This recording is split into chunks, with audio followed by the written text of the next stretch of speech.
speed one up and the other one would follow. Oh, okay. Pace. All right. So maybe you will use that more frequently because that's what you're accustomed to here. I don't Well, know. we run ours as a manual.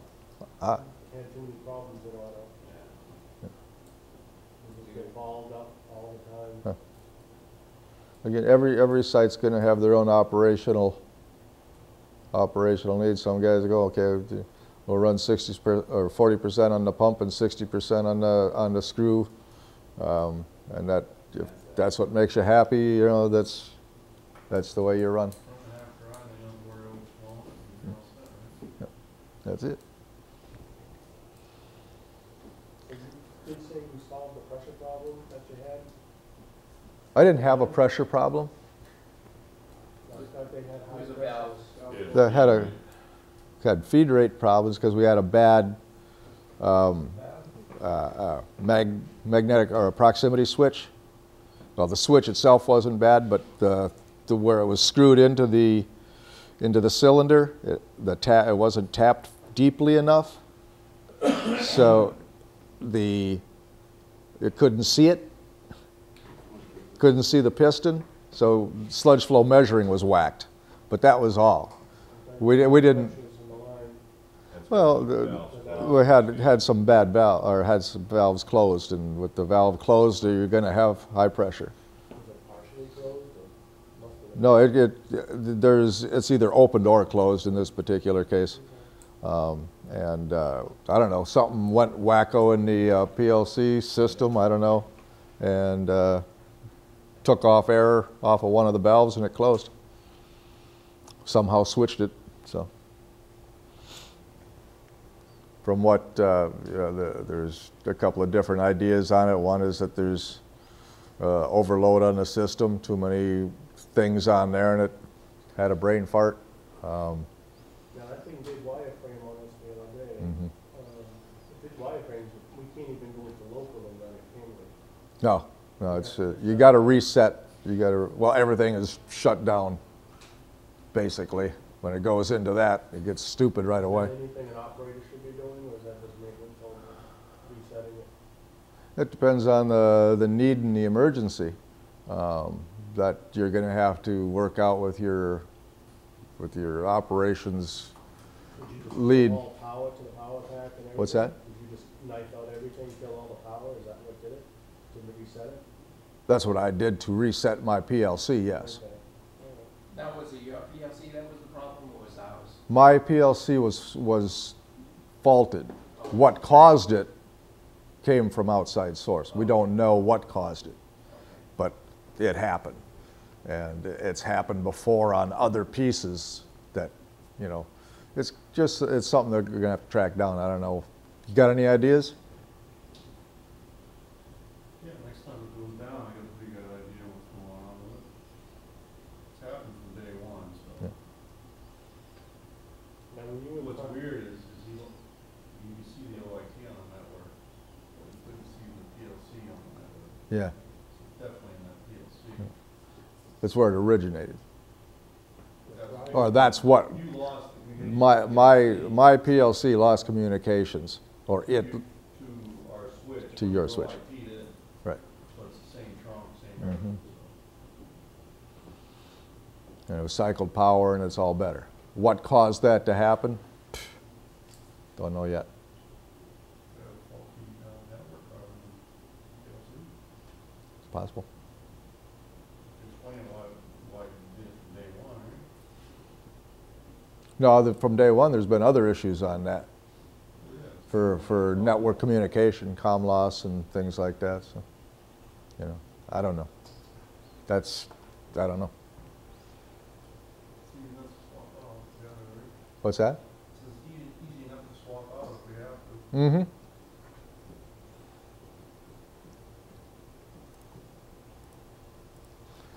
Got a motor data screen. Pretty much doesn't mean much for operations, maintenance. Has a running record. What's going on there? Same way with your stroke count. Your alarm screen You could probably keep a running record of the alarm screen. Don't reset this particular button. Just reset your alarm out front on the unit, and maybe it'll save some data for you.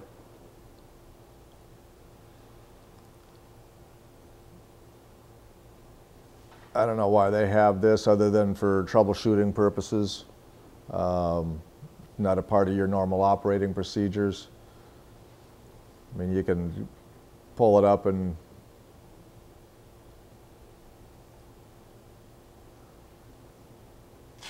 but for the most part, I mean, it doesn't have anything to do with your operation.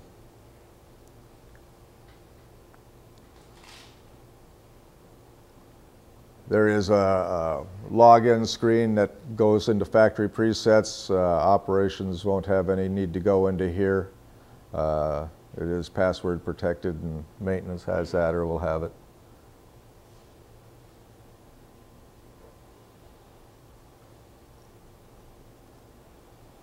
Let's take 5. Then we'll finish up and go down to the pump. You guys can think of that you want further information on that would be helpful in your operating aspects, just holler, let me know. I don't want to be repeating stuff that you don't need and leaving out stuff that you might want. So again, in maintenance mode,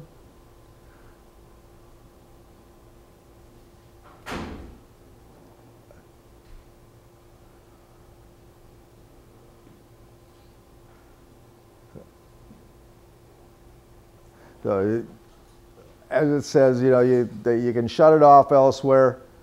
When the hydraulic power pack will be standing in standby, just waiting for a command from you. As long as you're in maintenance mode, you have this switch right here, switched over to maintenance mode. That'll turn on the red light downstairs. Anybody wanting to know what's going on, they'll see it on the alarm screen that it's in maintenance mode, and they can come upstairs and see what you're doing or go about their business. But they can't operate the pump from a remote location, no matter where they are. It's kind of it's not your lockout tagout procedure, and I don't want to imply that, so don't. Always follow your lockout tagout procedures.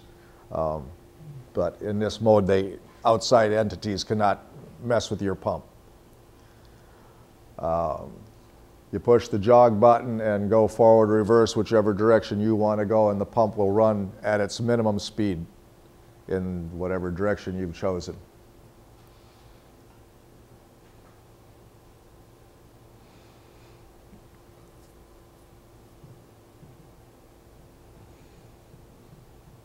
There it talks about the half a second you got to run it, or it won't function.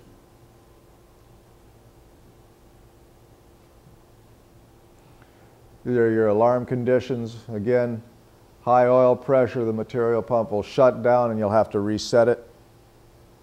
Motor fault, of course, is a shutdown. Low oil level is a shutdown. Have to refill, bring your oil level up. Dirty oil filter is just a warning light. It lets you know, hey, it's time to change that filter. And it only warns you on that upper filter. It doesn't tell you about your spin on. It doesn't care about that one. So you gotta visually check that little telltale button underneath there, or you've probably got it on a maintenance schedule. I don't know how you'd do that, but. No, usually when we do the pockets and seats and stuff. Ah, okay. Yeah. We'll cycle the oil through the dialysis machine too. That's nice. You're going to put that add-on? Yeah. High oil temp is a shutdown. And if it gets to that point, you know, you've got a couple of different problems. Your oil cooler's kaput, or it's hotter than blazes. I don't know, outside, inside, the AC's not running, whatever. You have to get a cooling fan on it. But 9 times out of 10, you're running reclaim water, right, to the oil cooler. you're going to have trouble down the road, as I'm sure you're already aware. All they are is a radiator, like any other radiator. It's only as good as the water supplied to it. So, who said the other day that maintains more of a constant temperature on the yeah, because you have your thermostat to yeah. let the water in and Yeah. out, in and out. Yeah, and you know, again, those things like clean water, with non-potable water, they're problematic down the road. Yeah. So, just be aware of that. That you start seeing, if you start seeing your temperatures climb, huh? We should put a bypass line in. A lot of places have. Yeah. Yeah, a lot of places have. To periodically flush it and or permanently bypass it if you have to. Huh? Can you take them out and inspect them? Sure, sure. Take them out, clean them. And, yeah. That's just like a radiator. I mean, it's if it gets plugged up, it's not going to do its job. So. I think it's probably now it's more apt to get plugged up with being full, with being restricted all the time. So the thermostat. Yep.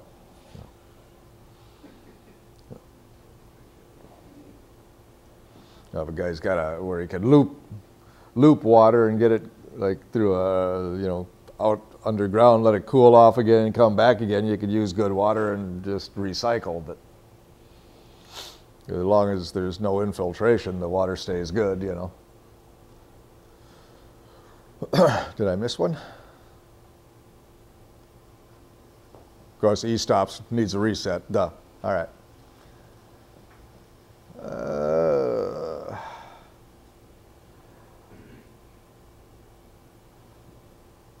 Oil temperature, just FYI, should be right around the 100 to 140 degrees Fahrenheit. Starts climbing above there. The high temperature shutdown is slightly under 71 degrees centigrade, or a little over 100, right around 150 degrees Fahrenheit is the high temperature shutdown. So you see that temperature climbing and there's no big change in the environment, then look at the oil cooler or get some air flowing to it somehow. Maybe the cooling fins on the motor have gotten covered, and the inlet screen at the back has gotten covered, and it's just not getting enough air inside.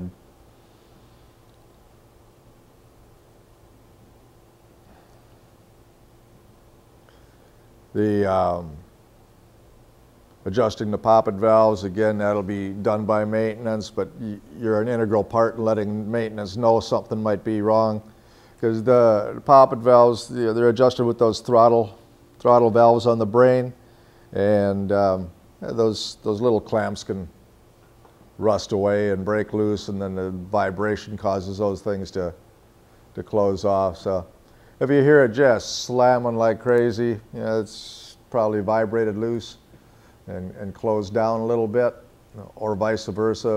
If it's trying hard to pump but it's not doing anything, it goes out, hits pressure, comes back again, you probably got a throttle valve that's run out of control on you. Obviously, the biggest thing about this pump, and you'll see the stickers all over the pump and all over the power pack, dangers of electrocution and amputation.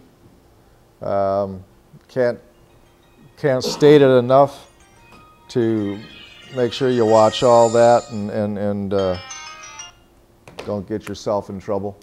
Sorry about that. Keep them all. Good Lord gave you 10, hopefully, and you can take them back with you when you're done using them. There's obviously you don't want to take a bath in the auger. Be careful up around there. There is no emergency shutdown around your augers, and so if you're doing anything above it or trying to walk across the transition or something, just be careful. Not only to not drop your body in it, but don't drop shovels or any tools that you're carrying Hard hats. Hard hats are a real good one. They'll go in and they'll get squished and they'll get pushed and they'll do their thing just right, and then they'll get into that pipeline and go pop, and there they sit. And just like closing off that ball valve. I had an entire press belt wrapped in the auger. Did you really? Many times. So, I bet that was fun to get out of there. Oh. Being an open auger, it's problematic. You probably met Jack. He's been out here before. Jack Kaler. One-arm Jack? Nope, not that guy. I might have. But anyway, he's down in Greensboro, Connecticut, or South Carolina right now, or North Carolina, and brand new install. Somebody dropped something down there in their hopper. It's gone through, and it literally ripped the bearing hangers off the end of the screws, and the screws are down in there. One screw got run all the way out, run through the transition. The bearing hanger went through and got hung up in the poppets and bent the poppets all to hell. So, I mean, and those are KSP 45s, tremendous amount of force on there. Not anymore. Not for a little while anyway. So, be careful not to drop stuff in that hopper. Late at night you gotta pee, I guess that don't hurt nothing. All right.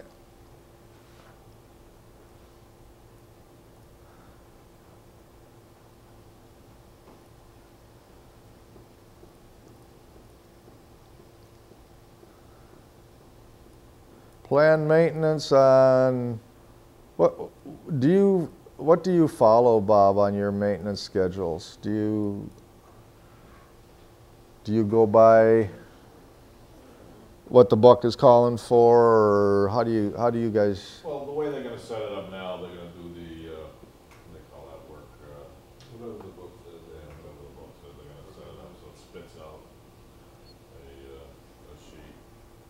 Okay, a PM kind of thing. We used to keep track of the hours and the poppets and seats, but once they start acting up. Yeah. Let them run for a while, see what they do. We'll change everything. We'll do the rams. Sometimes the rams wear out for it. Rams usually have to do every other change. So. Yeah. Now, what are you getting for life out of the rams? 3 to 6 months, generally, or more? Well, the hours we use. I mean, it's hard to. I haven't really kept track of it. Yeah. I mean, I used to get 4,000 to 5,000 hours out of poppets. Oh, what? Oh, yeah, out of the poppets. So, Yeah. Seats, so maybe a little around half, or sometimes a little more. Yeah. Yeah. And we've had to a point sometimes where we can't shut down and the whole water box is full of sludge. Yeah. But, Hopefully now that'll be eased a little bit once you get with the differentiating you can do with the pipeline and pumps and. Once everything's in. Yeah. Yeah, that's problematic. But the oil itself down on the pump, we'll change it every other year maybe, depending on the hours. If we cycle it, keep it clean.